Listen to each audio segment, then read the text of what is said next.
शाम प्राची टीवी पर सीरियल देख रही होती है, तभी उसकी सास वहाँ आती है। अरे सीरियल में तो ऐसे मग्न है जैसे आज रात का खाना पड़ोसी आकर बनाएंगे। मुझे पता ही नहीं था आपने अपने बेटे की शादी पड़ोस में भी की हुई है। हैं?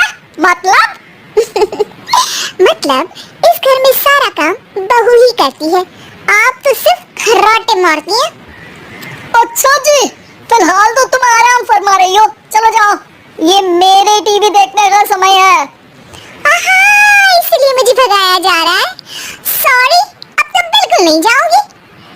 प्राची की इस बात पर दोनों सास बहू के बीच टीवी रिमोट के पीछे बच्चों जैसी छीना झपटी शुरू हो जाती है, जिसके बीच श्लोक भी काम से घर वापस आ जाता है। आज मेरी चूहे बिल्ली की जोड़ी किस बात पर झगड़ रही है? अरे तेरी बीवी मुझे टीवी नहीं देखने दे रही। अरे तुम्हारी मम्मी मुझे खाना बनाने के लिए फोर्स कर रही है। अरे वाह, ऐसे बेतुके रीजन पर तो बच्चे भी झगड़ा नहीं करते। अरे मुझे कुछ मत बोल, सब इसने ही शुरू किया है। हाँ हाँ, जैसे आप तो बहुत दूध की धूली है ना। अरे बस, दोनों चुप। प्राची जाओ, खाने की तैयारी करो। और माँ तुम छोड़ो, तुम्हें क्या बोलूं, शांति से अपना सीरियल देखो, मुझे दोबारा लड़ने की आवाज सुनाई नहीं देनी चाहिए। ऐसा बोलकर श्लोक वहाँ से चला जाता है, जिसके पीछे पीछे प्राची भी कुछ न कुछ बड़बड़ाते हुए रसोई में चली जाती है। हाँ हाँ, सासू जी को तो कुछ बोलेंगे ही नहीं, बस मुझ पर ही हुक्म चलता है, खाना बनाओ, जैसे मैं इनके घर में खाना बनाने के लिए आई हूँ। इसी तरह शाम बीतती है और रात को श्लोक और प्राची की सास खाना खाकर सोने चले जाते हैं, लेकिन प्राची गुस्से में कुछ खाए बिना काम में ही लगी रहती है। इस घर में किसी को घंटा फिक्र नहीं पड़ता, मैं खाऊं या भूखी रहूं।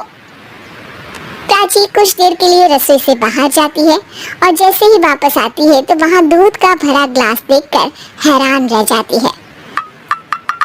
फिक्र पूरी है, बस दिखाना नहीं है। प्राची दूध पीकर सोने चली जाती है और अगली सुबह एक बार फिर सास बहू का कार्टून नेटवर्क स्टार्ट हो जाता है। ये तुमने ही किया है। अरे अजीब जबरदस्ती है, मैं बोल रही हूँ मैंने कुछ नहीं किया। दोनों ने मिलकर पूरे घर को पागल खाना बनाया हुआ है। यहाँ कोई नॉर्मल इंसान तो रह ही नहीं सकता, इसीलिए अब पड़ोसी क्या रिश्तेदार भी घर आने से कतराते हैं। और सुन बेटे, तू भी चंगा, तेरी माँ भी चंगी, तेरी बीवी भी चंगी, रिश्तेदार। हाँ जी, आपको नहीं पता क्या, गंगाधर ही शक्तिमान है, रिश्तेदार ही। हाँ हाँ, बस समझ गया। कभी जानवरों जैसे लड़ेंगी तो कभी जुगलबंदी करेंगी। भाई मैं आप दोनों के बीच में नहीं फंसना चाहता। सास बहू की इस मनमौजी जोड़ी से परेशान होकर श्लोक अपना सिर खुजलाता वहाँ से चला जाता है। चलो अब मैं भी कीर्तन में जा रही हूँ। इस पर जैसे ही सास कमरे में अपना पर्स लेने जाती है तो वहाँ नाश्ते की प्लेट रखी देख मुस्कुराने लगती है और नाश्ता करके घर से बाहर निकलते हुए कुछ पैसे टेबल पर रख जाती है, जिसके कुछ देर बाद सिलेंडर वाला घर आता है। पूरी मैया, मैं सिलेंडर के बारे में तो बिल्कुल भूल ही गई थी। घर खर्च के सारे पैसे भी मम्मी के पास है और श्लोक से बोला तो उल्टा 4 बात सुनाएंगे। प्राची ये सोच ही रही होती है कि अचानक उसका चेहरा चमक उठता है और वो घर में आकर इधर उधर देखने लगती है। तभी उसकी नजर टेबल पर रखे पैसों पर पड़ती है, जिन्हें वो सिलेंडर वाले को दे देती है। ये सब श्लोक देख लेता है। अच्छा बेटे, इतना बड़ा घोटाला, सबके सामने मैं तेरी दुश्मन और पीठ पीछे तेरी मेरी यारी। इस पर श्लोक एक प्लान बनाता है और शाम को सब एक साथ बैठे होने पर बोलने लगता है। माँ, तुम दोनों की बहुत लड़ाई होती है, इसलिए मैं सोच रहा हूँ कि प्राची को उसके घर छोड़ाऊं, इससे वो भी खुश रहेगी और तुम भी। अचानक श्लोक की ये बात सुनकर सास बहू शौक से उसकी तरफ देखती है।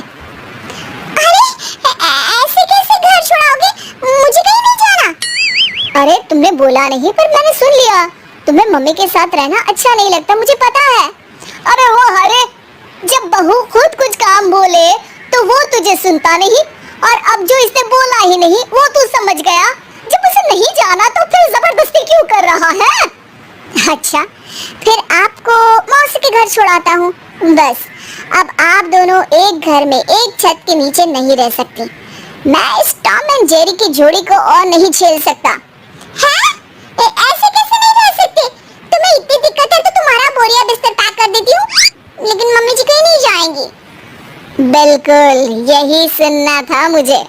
अगर दोनों में इतना ही प्यार है फिर हर वक्त ये लड़ाई का नाटक क्यों करती हो? देखा मैंने कैसे माँ किचन में दूध रखती है और तुम उनके लिए कमरे में नाश्ता रखती हो, और कैसे वो पहले ही तुम्हारी दिक्कत समझकर घर में पैसे रखकर बाहर जाती है। अरे भाई इतना ड्रामा तो डेली सोप में भी नहीं होता जितना तुम दोनों ने इस घर में फैलाया हुआ है। तू हमें टॉम एंड जेरी बोलता है ना, तो याद कर वो दोनों भी एक दूसरे को बाहर वालों की बुरी नजर से बचाने के लिए हमेशा सबके सामने लड़ते थे, लेकिन अकेले में दिक्कत के समय मदद भी तो करते थे। बस हमारा रिश्ता भी कुछ ऐसा ही है। और वैसे भी अगर सास बहू में तू मैं नहीं होती तो दुनिया वालों को कहानियां कैसे मिलेंगी?